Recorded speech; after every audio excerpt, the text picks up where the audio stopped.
The purple stain on Joan's temple should have been just another detail Kwon Hae-Jin overlooked. Another minor imperfection in a world he demanded remain flawless. But when his poised, emotionally guarded assistant adjusted her soft, natural waves a second too late, something ancient and territorial roared to life beneath his crisp white shirt. He had ruined rivals for less than the flicker of pain he saw in her deep brown eyes. Who did this? His voice was a low, deadly vibration, the same tone that preceded a disappearance in the docks of Incheon. Joan's fingers trembled against the hair she'd used as a shield. "It's nothing, Mr. Kwon." "A doorway. I was careless." Hae-Jin stepped out from behind the mahogany desk, and she instinctively stiffened. That small flinch, that subtle fracture in her professional mask, ignited a fury in him that had nothing to do with the $10 million merger currently waiting in the boardroom. For the first time in his rise to power, Hae-Jin felt the cold walls of his self-control begin to crumble. "Don't lie to me," he whispered, and the corporate air between them turned heavy with the scent of whiskey and unspoken threats. Joan had served Hae-Jin for years by perfecting the art of being invisible while standing right in front of him. She was the shadow in the high-rise, the woman who quieted her breathing and smoothed the path for a man who ruled with blood and ruthlessness. She had survived by being indispensable but untouchable. Today, that carefully curated distance shattered. She had applied concealer 3 shades too light, hoping the boardroom lights would be her ally. She needed this job. She needed the stability that Hae-Jin's cold world provided. The $10 million contract sat on the desk, a kingdom's worth of ink and paper. But as Hae-Jin looked at Joan, at the vulnerability hidden behind her lowered eyes and the sharp contrast of her skin against the cold city backdrop, the money became ash. He turned to the intercom, his gaze never leaving her face. "Cancel the meeting," he commanded. "Sir? The investors are waiting." "I said cancel it." He crossed the distance between them in 3 silent strides, his dark neck tattoo peeking out like a warning. Up close, his intensity was devastating. His hand lifted toward her jaw, not a request, but a claim. "I'm not going to that meeting," he said, his thumb ghosting near the edge of her bruise with a terrifying gentleness. "I'm going to find the man who thought he could touch what belongs to me." Hi besties. Welcome to Mafia's Secret Love Stories. Please like, share, and subscribe. Let's begin with the story. The heavy silence of the boardroom was more suffocating than the high-altitude air of the penthouse. Kwon Hae-Jin didn't move. He stood like a statue carved from obsidian, his dark eyes locked on the trembling hand Joan had raised to her temple. The soft, natural waves of her hair had shifted, exposing a jagged bloom of violet and sickly yellow against her deep brown skin. "Mr. Kwon," she whispered, her voice a brittle thread. "The investors from Tokyo, they've been waiting for 20 minutes. Hae-Jin didn't look at the $10 million contract. He didn't look at the city sprawling beneath his floor-to-ceiling windows like a collection of glass toys. He only saw the way she winced when she breathed too deeply. "Out," he said. The word wasn't loud, but it carried the weight of a falling axe. His chief of staff, a man who had seen Hae-Jin dismantle rivals without blinking, hesitated. "Sir, the merger is at a critical." "Everyone, out," Hae-Jin repeated, his voice dropping to a predatory growl. He didn't turn around, but the sudden scuffle of chairs and the frantic clicking of heels on marble told him his command was being obeyed. The double doors groaned shut, leaving only the hum of the air conditioning and the frantic rhythm of Joan's heart. Joan stepped back, her eyes lowering. She felt small in her simple professional attire, a stark contrast to the opulence of the room. "You shouldn't have done that. That meeting was everything you've worked for this quarter." "You are everything I've worked for," he countered, finally moving. He crossed the expansive floor in 3 predator-quiet strides. He stopped just inches from her, the scent of bergamot and expensive tobacco enveloping her. He reached out, his long fingers hovering near her jaw. He didn't touch her, not yet, but the heat from his hand made her skin prickle. "Look at me, Joan." When she finally raised her gaze, she saw the shift. The cold, calculating businessman was gone. In his place was the man with the dark neck tattoo and a history written in scars. His expression was a storm of repressed violence and terrifying possessiveness. "Who touched you?" he asked, his thumb finally ghosting over the edge of the swelling. "It doesn't matter," she lied, her voice shaking. "It was a mistake. A ghost from a life I left behind." Hae-Jin's jaw tightened, the muscle leaping under his skin. "There are no ghosts in this city that I cannot find and bury." He reached into his pocket and pulled out his phone, his thumb flying across the screen with lethal intent. "If you won't give me a name, I will burn every bridge back to your past until the culprit is the only thing left standing in the ashes." He turned away from her, already barking orders into the phone in rapid-fire Korean. The hunt hadn't just begun. The verdict had already been reached. As he paced the room, a king preparing for war over a single bruised temple, Joan realized that the invisible life she had built was over. She was no longer just an assistant. She was the only thing in the world that mattered to a monster. The air in the office grew heavy, thick with the scent of Hae-Jin's expensive cologne and the unspoken violence of his phone call. As he hung up, the silence that followed felt like a physical weight. Joan watched him, her heart hammering against her ribs. This wasn't the sterile, corporate world she had meticulously tried to inhabit. This was the jagged edge of the underworld she had spent her entire life running from. "I can't do this, Hae-Jin," she said, her voice stronger than she felt. He paused, his back to her, the dark ink of the tattoo on his neck appearing like a coiled serpent above his collar. "You can't do what?" "This. The drama. The protection. The eyes of the city turning toward me because you decided a bruised assistant was worth $10 million. She took a steadying breath, pulling her shoulders back even as her hands shook. "I'm resigning. I'll have my desk cleared by tonight. I'll find another firm, somewhere I can be invisible again." Hae-Jin turned slowly. His face was a mask of terrifying calm, but his eyes burned with a possessive fire that made her blood run cold. He didn't look like a CEO. He looked like a king who had just heard a peasant suggest the sun might not rise. "You think you can just walk out of that door, and the man who did this will forget you exist?" He moved toward her, his pace slow and deliberate. "You think you're safer in some mid-level cubicle where no one looks twice at your face?" "I was safe until you looked," she snapped, the frustration finally boiling over. "I had a life. It was small and quiet, but it was mine. I don't want to be a trophy or a target." He stopped inches from her, his shadow swallowing her whole. He reached out, not to touch the bruise this time, but to grip the edge of the mahogany desk behind her, effectively pinning her in place. The distance between them vanished, and for a moment, the high-rise office felt like a cage. "You were never invisible to me, Joan. Not for a single second," he whispered, his voice vibrating in the small space between them. "And you are certainly not leaving. Not today. Not when there is a debt of blood to be paid." "I'm not your property," she challenged, though her breath hitched as his gaze dropped to her lips. "No," he agreed, his voice dropping to a gravelly low. "You are my responsibility. And in my world, we don't throw away what is precious just because things get difficult." He leaned in closer, until she could feel the heat radiating from his chest. "You're staying.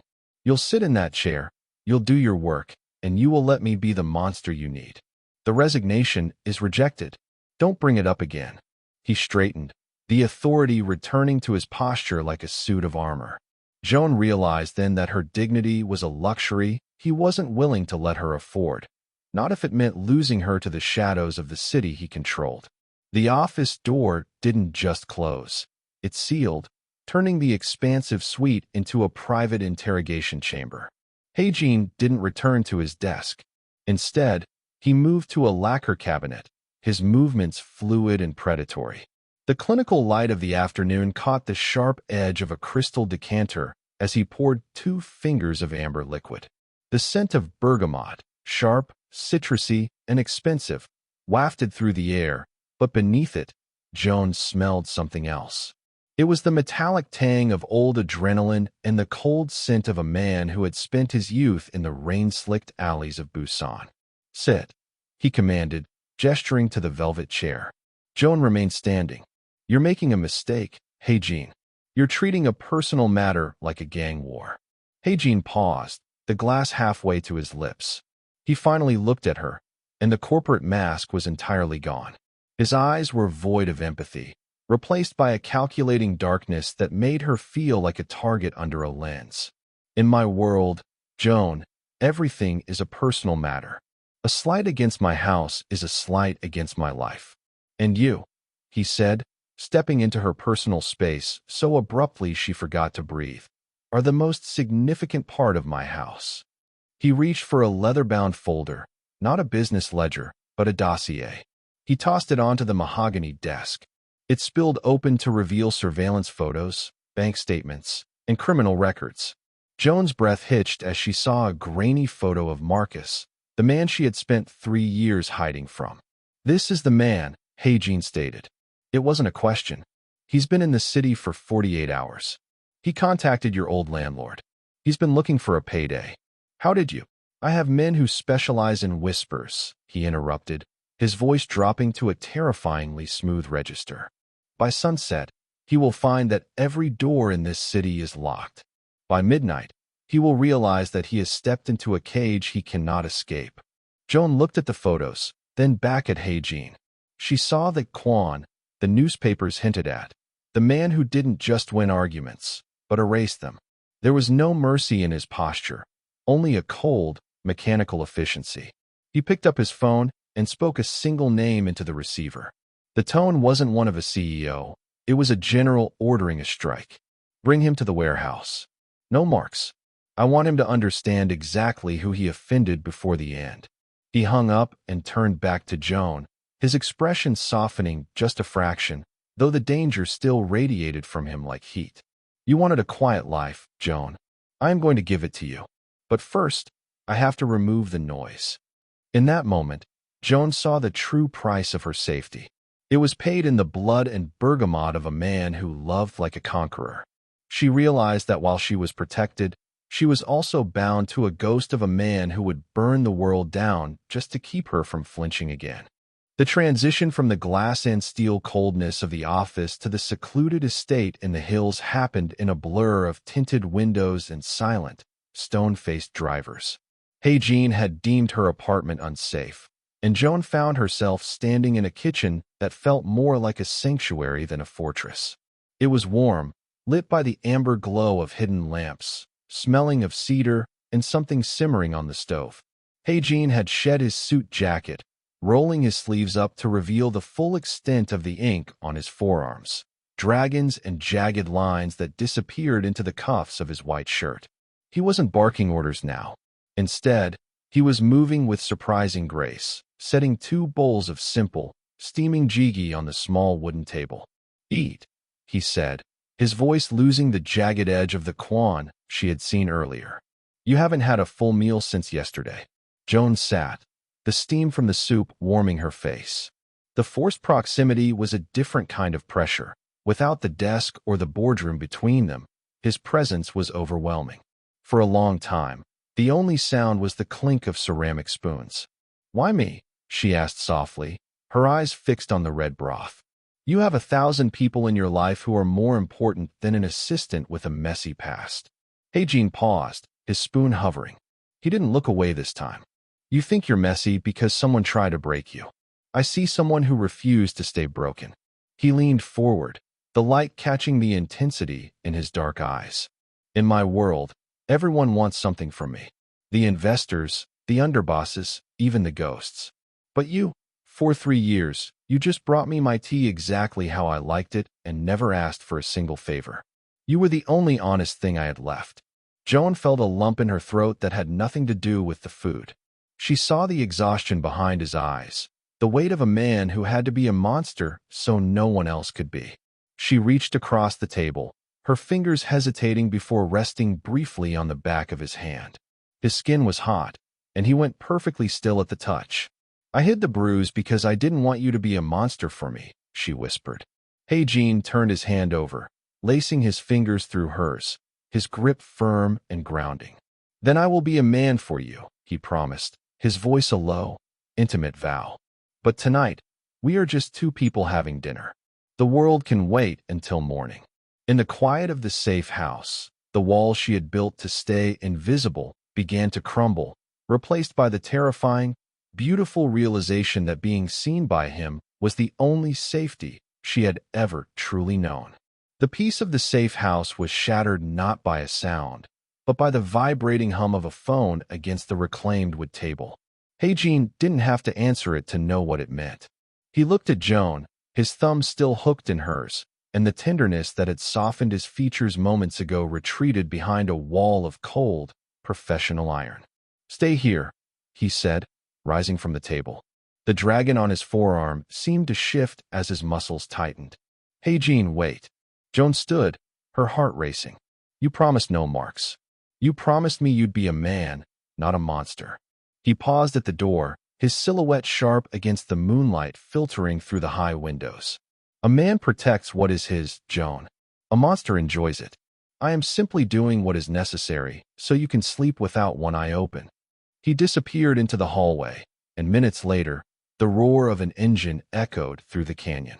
Joan paced the living room, the unspoken emotion that had simmered between them for 3 years now a heavy, physical ache in her chest. She realized she wasn't just afraid of Marcus anymore. She was afraid of the version of Hae-Jin that lived in the dark. The drive to the industrial district was short.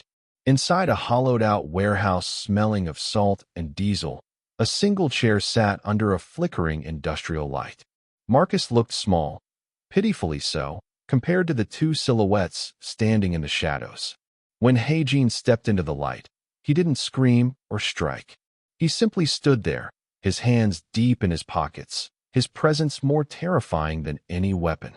"You have a habit of touching things that don't belong to you," Hae-Jin said, his voice a ghost of a whisper that carried to every corner of the room. Marcus tried to sneer, a desperate attempt at bravado. "She's my business. Who are you?" "Some suit she's sleeping with." Hae-Jin moved so fast the eye could barely follow. He didn't hit him. He leaned down, his face inches from the other man's, the dark neck tattoo pulsing with his heartbeat. "I am the man who just bought your debt. I am the man who owns the street you live on and the air you breathe. And if you ever even think her name again, I will be the last thing you see before the world goes dark." He straightened his tie, the cold efficiency of the Kwon the world feared now fully realized. He didn't wait for a response. He walked out, calling his lead security on the way to the car. He leaves the city tonight. If he crosses the state line back toward her, end it. When he returned to the safe house, Joan was waiting by the door. He smelled of rain and cold iron. Without a word, he pulled her into his arms, crushing her against his chest as if trying to merge their heartbeats. The unspoken was gone. In the desperate, trembling grip of his hands, the reality of his love was finally, undeniably physical. He had found the culprit, and in doing so, he had claimed her forever. The morning sun filtered through the safe house windows, but it brought no warmth to the cold realization settling in Joan's chest. The man she had shared a meal with last night had been replaced by the Kwon, who moved with a terrifying, silent precision. The shift happened at 8 a.m. when 3 black SUVs tore up the gravel driveway, their engines growling like beasts hungry for the hunt. Hae-Jin stood by the window, his white shirt crisp and stark against the dark ink that crawled up his neck. He was no longer looking at her with the softness of the night before. He was looking at a bank of monitors that had been installed in the living room overnight. Men in tailored black suits, with the same hard eyes and hidden holsters, moved through the house as if they owned the air she breathed. "Hae-Jin," Joan said, her voice sounding small even to her own ears. "What is all this?" "The aftermath," he replied, not turning around. "Marcus is gone, but the vacuum he left has stirred up others. People I haven't thought about in years are suddenly interested in why I'm hiding in the hills for a woman." A heavy-set man entered the room, leaning in to whisper into Hae-Jin's ear. Joan saw the way the man's eyes flickered to her, not with respect, but with the cold appraisal one might give to a structural weakness in a wall. In that moment, her simple life of tea, spreadsheets, and quiet evenings felt like a dream from another lifetime. This was the reality of the dark neck tattoo, This was the blood-soaked foundation of the empire he had built. The moment of intense fear didn't come from a threat outside, but from the realization of what she had become to him. A phone on the table chimed, a notification from her bank. A deposit had been made, an amount so large it made her vision blur. "You're buying my life," she whispered, the realization hitting her like a physical blow. Hae-Jin finally turned, his expression unreadable. "I'm securing it." Suddenly, the front gates on the monitor erupted. A delivery truck had rammed the perimeter, and the sound of muffled pops, suppressed gunfire, echoed through the canyon. Before Joan could scream, Hae-Jin was in front of her. His hand gripped her arm, not with the gentleness of the safe house, but with the iron strength of a man who would break her bones to keep her from falling into someone else's hands. "Get in the cellar," he commanded, his voice a low, vibrating snarl. As he shoved her toward the hidden door, Joan saw the predatory glint in his eyes. He wasn't afraid. He was exhilarated. The world she knew was gone, replaced by a battlefield where she was the prize, and for the first time, she feared the man protecting her as much as the world he was protecting her from. The smell of gunpowder and scorched earth clung to Hae-Jin like a second skin when he finally opened the cellar door.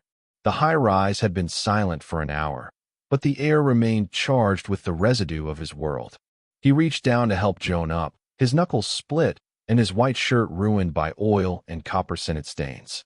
He looked triumphant, a conqueror who had successfully repelled an invasion, but Joan only felt a cold, hollow ache. She didn't take his hand. She stood on her own, brushing the dust from her simple slacks, her eyes fixed on the dark tattoo that seemed to pulse against his throat. "It's over," he said, his voice raspy from smoke. "The perimeter is secure. They won't come for you again." "And what about the next group, Hae-Jin? Or the group after that?" Joan's voice was eerily steady, the byproduct of a heart that had finally reached its breaking point. She looked around the room, at the shattered glass, the monitors displaying armed men patrolling the gardens, and the man who had traded a $10 million deal for a bloodbath. "You said you wanted to give me a quiet life, but you've only brought me into a louder one." Hae-Jin's expression shifted, a flicker of confusion crossing his hard features. "I protected you. I ended the threat. You ended a symptom, but you are the cause," she whispered. She stepped toward him, stopping when she was close enough to see the flickers of adrenaline still dancing in his pupils. "I love the man who made me tea. I love the man who saw me when I felt invisible. But I cannot live with the Kwon the world fears. I can't wake up every morning wondering if the person I love is a man or a monster." The silence that followed was heavy, more suffocating than the cellar air. Hae-Jin reached out, his hand trembling slightly as he tried to cup her face. "Joan, this empire, it's how I keep you safe. It's the only power I have. Then it's a power that will eventually destroy us," she said, pulling back. The finality in her tone was sharp as a blade. "I won't be a prize in a war, Hae-Jin. I won't be the reason you order executions. So here is the choice. You can have your empire, your shadows, and your blood-stained throne. Or you can have me. But you cannot have both." She didn't wait for him to answer. She walked past the monitors, past the stone-faced guards, and out toward the sunrise, leaving the most powerful man in the city standing alone in the ruins of his own protection. The ultimatum hung in the air like a death knell. The king or the woman, the crown or the heart. He had built a world for her, but he was about to realize that she was the only part of it he couldn't control. The silence that followed Joan's departure lasted for 3 days, a period the underworld would later remember as the Long Winter. In the high-rise office, the mahogany desk was cleared of contracts, mergers, and ledgers. Instead, it was covered in maps of territories, lists of names, and the cold, hard reality of a life Hae-Jin was preparing to tear down. He began with the shadow assets. In the damp, neon-lit basements of the city, his underbosses gathered, expecting orders for a counterstrike. Instead, they were met with a man who had stripped off his suit jacket, his sleeves rolled up to reveal the ink of a past he was systematically erasing. Hae-Jin didn't bring weapons, he brought severance. "The docks are sold," he announced to a room of stunned men. His voice was a flat, emotionless rasp. The high-interest loans are forgiven. The enforcement squads are disbanded as of this hour. Sir, you're gutting us, his oldest lieutenant protested, his hand twitching near his holster. You're giving the city away. Hae-Jin looked at the man, and for a second, the Kwon they feared surfaced in his gaze, not with a desire to kill, but with a terrifying, absolute clarity. I am not giving it away. I am burning it. If any of you touch the people I've protected, or if a single drop of blood is spilled in my name from this moment on, you will find that a man with nothing to lose is far more dangerous than a king. He spent 48 hours in a blur of legal documents and wire transfers. He liquidated the front companies and transferred the deeds of his legitimate restaurants to trust funds for the families of his men. It was a purge not of enemies, but of his own identity. Every time he felt the urge to revert to the monster, he looked at the empty space on his desk where Joan's tea used to sit. He remembered the purple stain on her temple and the way she had looked at him, not with fear of the world, but with fear of him. By the third night, the dark neck tattoo was the only thing left of the old Kwon Hae-Jin. He sat in his darkened office, the city lights flickering like dying embers below. He had dismantled an empire that had taken 15 years to build in less than a week. He was no longer a king. He was a man standing in the ruins of a fortress, waiting to see if the woman he loved would believe in the peace he had bought with his own power. The great dismantling was complete. He had removed the noise. He had surrendered the crown. Now, all that remained was the hope that when he knocked on her door, she would see the man who had traded a kingdom for the right to hold her hand without it shaking. The high-rise windows still overlooked the sprawling kingdom of Los Angeles, but the glass no longer felt like a barrier between a predator and his prey. The sharp, metallic scent of tension that had once defined the penthouse had been replaced by the warmth of blooming lilies and the soft, rhythmic sound of a life lived in the light. Joan stood by the mahogany desk, the same desk where a $10 million choice had once been made, but she wasn't holding a briefing folder. She was looking at a series of architectural plans for a new community center in the heart of the city, a project funded by the legitimate success of the Kwon Group's restaurant empire. She wore a dress of vibrant, deep gold that complemented the richness of her skin, her natural waves falling freely over her shoulders. There was no concealer on her face, no hair tucked nervously behind an ear to hide a secret. She was entirely, radiantly visible. The elevator chimed, a sound that used to make her heart lurch with professional anxiety.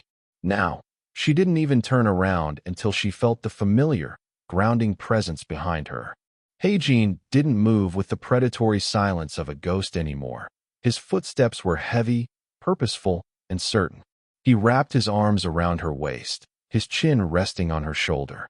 The dark neck tattoo was still there, a permanent reminder of the man he used to be, but it was partially obscured by the soft collar of a linen shirt.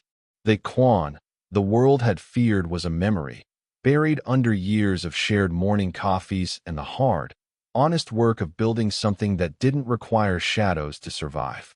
"You're late," she whispered, leaning back into the heat of his chest. The board meeting ran long. He murmured, his voice a low rumble that felt like home. "It turns out being a legitimate businessman requires more talking and less direct action. It's exhausting." Joan laughed, a sound that filled the room in a way her silence never could. She turned in his arms, her eyes meeting his. The darkness that had once haunted his pupils had been replaced by a fierce, steady devotion. He looked at her not as a piece of property to be guarded, but as a partner who held his world together. "I remember a time when you'd cancel a $10 million meeting just because I looked at you sideways," she teased. Hae-Jin's expression softened, his thumb ghosting over her cheek with a tenderness that still made her breath hitch. "I'd cancel 100 more if it meant seeing you stand here like this. Unhidden, unafraid." In the city that had once made her feel like a shadow, Joan was finally home. The empire was gone, replaced by a legacy of peace, and as the sun set over the horizon, the only thing that remained was the man who had seen her when she was invisible and the woman who had taught a monster how to be a man.